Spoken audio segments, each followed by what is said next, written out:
बड़ा कॉमन सा प्रश्न है कि मैं कोई काम नहीं करना चाहता या मैं ये काम करना चाहता हूँ। तो इस विषय पर पूरी दुनिया में इतना क्लियर टेक्स्ट कहीं नहीं लिखा होगा जो इस किताब में लिखा हुआ है। इसको भगवद गीता में इतने अच्छे तरीके से इसका वर्णन किया गया। एक चीज़ तो ये जान लीजिए कि ऐसा कोई भी व्यक्ति या मनुष्य नहीं है जो किसी भी क्षण किसी न किसी कर्म में लिप्त ना हो। 5 दिन वो इसलिए काम करता है कि सैटरडे संडे एंजॉय करेगा, और सैटरडे संडे इतना एंजॉय कर लेता है कि वो 5 दिन तक थका रहता है। भगवान कृष्ण का जीवन इतने आनंद से भरा हुआ, उल्लास से भरा हुआ है कि बांसुरी बजाते हैं। तो उनका जीवन इतना आनंद और सुखदायी इसलिए रहा क्योंकि उन्होंने कर्म नहीं किया, कर्म योग किया।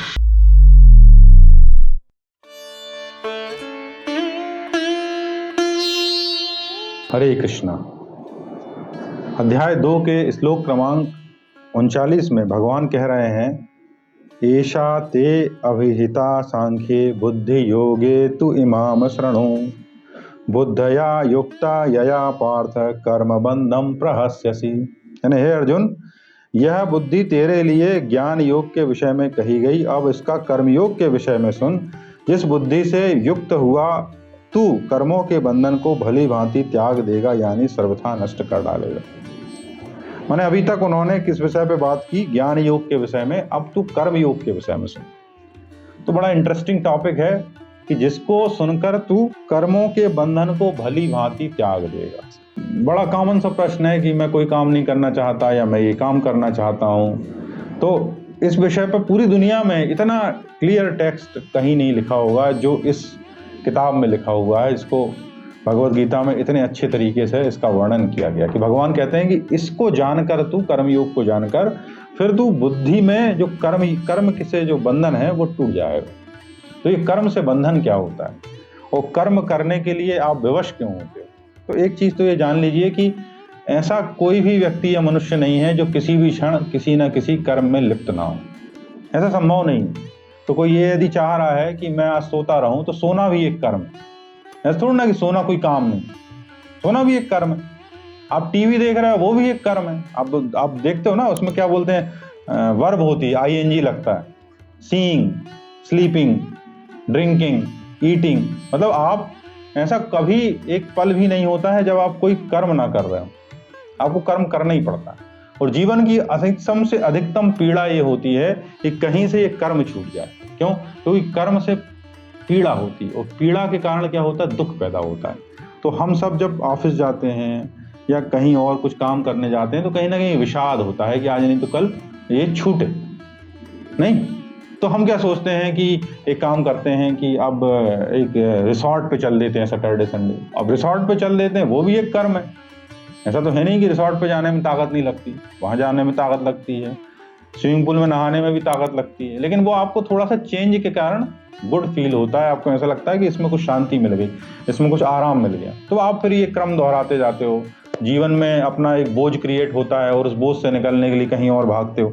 इवन ऐसा तो अब तो देखा गया कि सैटरडे संडे आदमी ज़्यादा थका होता है। 5 दिन वो इसलिए काम करता है कि सैटरडे संडे एंजॉय करेगा, और सैटरडे संडे इतना एंजॉय कर लेता है कि वो 5 दिन तक थका रहता है। जनरली 5 दिन में जितनी थकावट नहीं होती, इतनी लोगों को थकावट सैटरडे संडे में हो जाती है।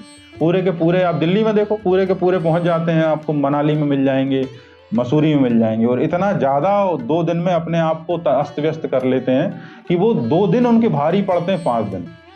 तो अब नया कल्चर आया है कि 2 दिन जो है आप एक ऐसी जगह जाओ जहाँ हेल्दी फूड मिले, जहाँ आप योग कर सको, जहाँ पर आप अच्छी किताबें पढ़ सको, अपने परिवार के साथ वक्त बिता सको। उसको बोले सेल्फ हीलिंग जोन। ये कल्चर आ रहा है, धीरे धीरे हीलिंग जोन बन रहे हैं, क्योंकि भोग के जो जोन है वो मनुष्य को ठीक नहीं कर पा रहे। तो जो बहुत ऊपर का वर्ग है, बुद्धिमान वर्ग है, वो भोग से ठीक नहीं हो पा रहा, तो वो योग से ठीक हो रहा है कि 2 दिन के लिए मैं प्रकृति के बीच में रहूंगा, जहाँ पशु पक्षी रहेंगे, अच्छी सुंदर झरने रहेंगे, प्राकृतिक वातावरण रहेगा, वहाँ अच्छे लोग होंगे, एक साफ स्वच्छ खाना होगा, प्रकृति से रिलेटेड खाना होगा, और वहाँ पर अच्छी किताबें पढ़ूंगा, अच्छे लोगों से बातें करूंगा, तो मुझे मेरे मन को एक राहत मिलेगी। ये कल्चर आ रहा है जो हायर लेवल, लोगों को इम्प्रूवमेंट फील हो रहा है। तो कर्म बंधन से मेरा तात्पर्य यह है कि जो जीवन, जो विवशता हमें कर्म करने के लिए बाध्य करती, वो कर्म बंधन। तो ऐसा तो हो नहीं सकता कि आपको कर्म ही ना करना, नहीं, लेकिन ऐसा हो सकता है कि आप बाध्य ना रहो।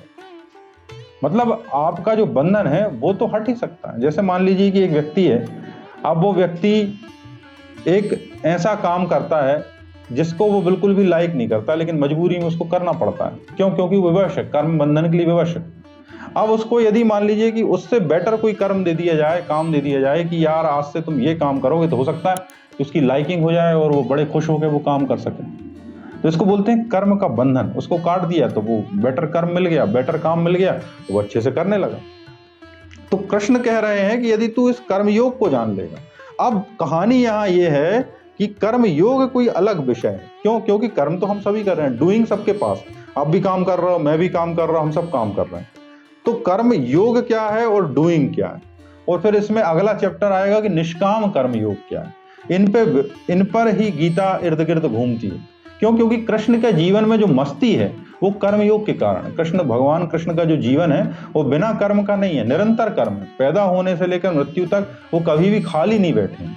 ऐसा नहीं है कि उनके जीवन को आप निकाल के देखो कि ये एपिसोड जो है कृष्ण भगवान का, इसमें जो है उनने कोई कर्म नहीं किया। तो जो सांसारिक कर्म वो सब किए। इसके बाद भी भगवान कृष्ण का जीवन इतने आनंद से भरा हुआ, उल्लास से भरा हुआ कि बांसुरी बजाते हैं। तो उनका जीवन इतना आनंद और सुखदायी इसलिए रहा क्योंकि उन्होंने कर्म नहीं किया, कर्म योग किया। मतलब अपने ही काम को इस तरह से किया कि काम को करते हुए भी वो काम से फ्री थे।